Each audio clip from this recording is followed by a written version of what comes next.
Saya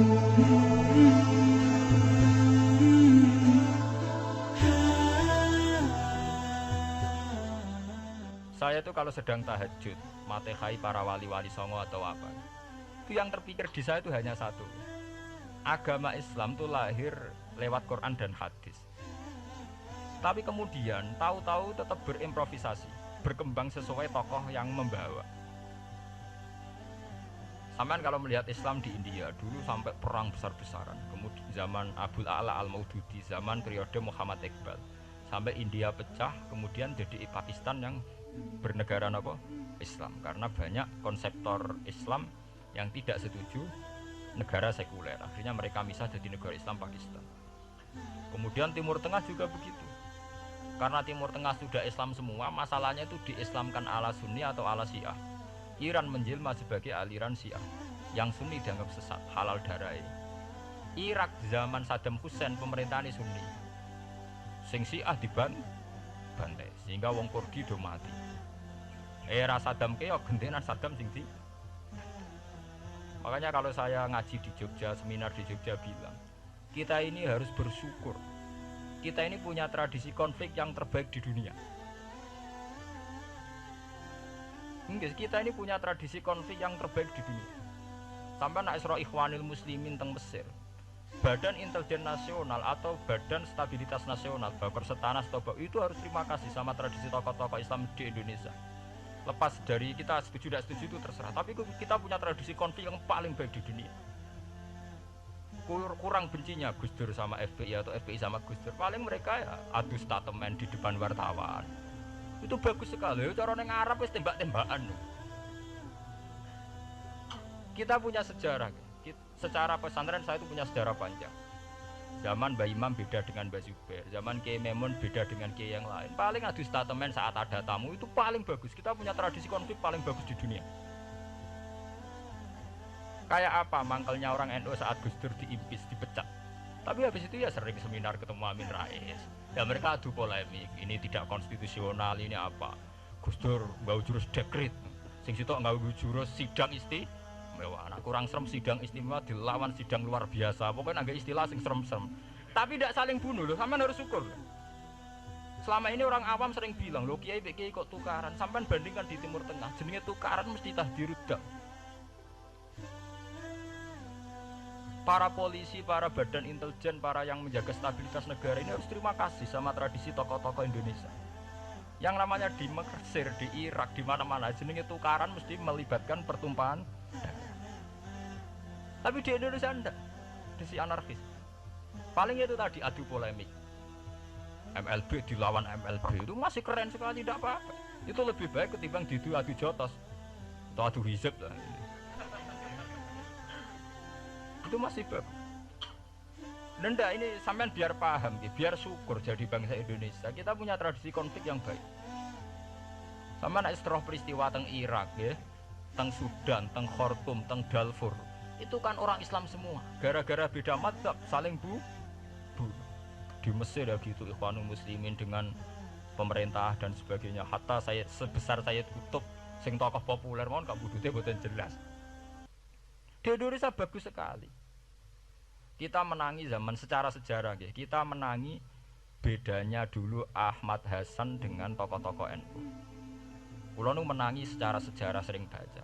Terus zaman anyar-anyarane NU asas tunggal, bedanya Gus Dur dengan Kiai As'ad. Sak mangke bedane PKB dua versi. Mereka menyelesaikan secara beradab lewat pengadilan, kok pengadilan kalah lewat MA, beradab sekali. Kita harus bersyukur. Dibanding penyelesaian konflik kayak di Irak kemudian ngundang Amerika, akhirnya sekarang kacau baru. Di Timor Leste yang latihan bikin Ramos Hurta disuduk. Indonesia paling banter ngobong foto SBC. Ya masih terhormat loh, masih artinya masih beretika. Kita harus syukur punya bangsa yang beradab. Wong ras setuju antar kiai yo rasan-rasanan. Kiai kok ngono, sing tok kiai kok ngono. Nek sing kiai tengah-tengah ayo ana sing ngono, ana sing ngene dadi. Sing ra melok-melok biasanya terus milih amane, ya ana sing ngono, ana sing ngene. Saya itu berkali-kali ngaji. Sampean kalau sering baca Quran dan menghayati, artinya ora maca Quran pelang-pelang ora karepe menghayati.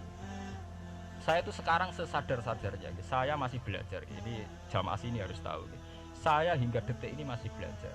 Entah itu lewat belajar baca Jalalain atau belajar merenung maupun belajar lewat yang lain. Quran itu dulu ya sering nyebut begitu itu saya tidak paham. Sekarang tuh saya paham, tambah paham. Misalnya di juz 4 ada istilah ikhwanan. Orang mukmin disuruh ingat peristiwa-peristiwa yang dulu saling kuntum a'daan fa'allafa baina qulubikum fa'asbahtum bi ni'matihi napa ikhwanan. Dulu kamu bermusuh-musuhan yaitu antara kelompok Aus dan Khazraj.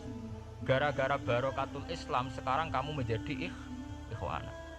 Menjadi bersaudara. Sampean kalau melihat TV merunut konflik di Irak, sering ada bom bunuh diri, itu kan ada asal-usulnya. Memang sekarang orang menimpakan kesalahan itu pada pasukan multinasional yang dipimpin Amerika dan Inggris. Tapi sebetulnya ada usul-usulnya. Sampai Amerika bisa masuk karena orang Irak tidak ikhwan. Tidak apa? Yaitu ada Syiah, ada Sunni, mereka saling menikam, saling bunuh. Sehingga karena ada ikhwanan ini pihak ketiga masuk, yaitu tentara multinasional. Makanya saat di Jogja ditanya, Toro jenengan sebuti menyangkut Ahmadiyah, menyangkut konflik di Jakarta. Saya bilang, sekarang setiap orang bikin from apa forum, yaitu baik. Kalau niatnya baik-baik. Tapi andai kan saya ditanya Tuhan nanti, hak kowe iku kelompok apa? Pokoknya angger NU atau Muhammadiyah aja mayoritas, aku milih salah sitok itu. Bukan karena saya oportunis milih yang besar, itu lebih baik, lebih maslahat. Karena kalau setiap orang merasa benar bikin kelompok sendiri akan menjadi kelompok banyak. Dan saat menjadi kelompok banyak, tentu konflik itu lebih tidak terpola. Tidak apa? Terpola. Umpama Hasim tukaran mbek Din Samsudin itu terpola. Tapi nek angger wong ngrasa dhewe ketua dhewe tidak terpola. Bagaimanapun ikhwanan harus disyukuri. Nggih, dalam kondisi berteman. Sebab itu Nabi sering ngendikan ilzamu jamaahirul muslimin wa man sadda fin. Mbok kamu itu ikut kelompok mayoritas saja. Jamaahirul muslimin cara bahasa netralnya mbok ya kamu itu ikut kelompok mayoritas saja. Karena kalau orang merasa benar kemudian bikin kelompok sendiri itu tidak ada selesainya. Lah akulah cara nuruti GR sebagai kelompok dewi. Wong aku ya di umat, di pengaruh sing YouTube wis akeh, mbok YouTube. Tapi kalau semua orang merasa begitu kan repot nanti. Mursid di kelompok dewi, tukang toreko di kelompok dewi, tukang ngaji di kelompok dewi. Model kitab pirang-pirang sesi ono jamaah Jalalain, jamaah Mu'in, jamaah Fathul Wahab, sing iso ngaji, jamaah tahlil, jamaah istighosah. Ora ono bar itu. Saya tuh kalau ditanya di Jogja, meskipun saya kritis, artinya kritis itu mungkin terhadap satu fenomena kita ada setuju atau Muhammadiyah dalam banyak hal atau satu dua hal. Itu tidak menjadi alasan kita untuk tidak mengikuti mainstream. Karena kalau mainstream ini dilanggar, itu kita tidak akan ikhwanan. Dan akibat negatif dari tidak ikhwanan adalah kayak kasus Irak.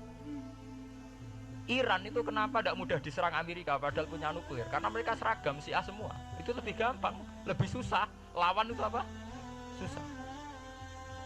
Arab Saudi juga mudah diadu karena karuan seragam Wahabi semua. Kita ada bicara itu ya akidah, mungkin kamu bisa debat Wahabi itu benar apa enggak, tapi karena relatif aman enggak diacak. Indonesia juga gitu. Kenapa tidak banyak konflik? Karena orang itu Islamnya kalau udah NU ya Muhammadiyah. Mbak cocok ra cocok wae milih. Itu lebih mudah. Ketimbang ada faksi-faksi baru kemudian stabilitas menjadi tambah kacau. Lalu kalau niku saya loh ya, saya pribadi menghimbau ya. Melihat ayat itu dihitung Tuhan sampai Allah ngendikan apa ifkuntum a'daan fa'allafa baina qulubikum fa'asbahtum bi ni'matihi napa. Kekuatan sebuah negara itu bukan karena senjatanya canggih, tapi karena rakyatnya tidak bentrok. Ya bayangkan kayak Indonesia. Andai kan Jawa itu mayoritas Islam. Kemudian mereka ingin mendirikan negara Islam. NTT merasa tidak diwongke terus keluar dari Indonesia. Nanti Maluku, Ambon juga gitu. Daerah-daerah yang Islamnya tidak mayoritas begitu. Kayak apa susahnya militer?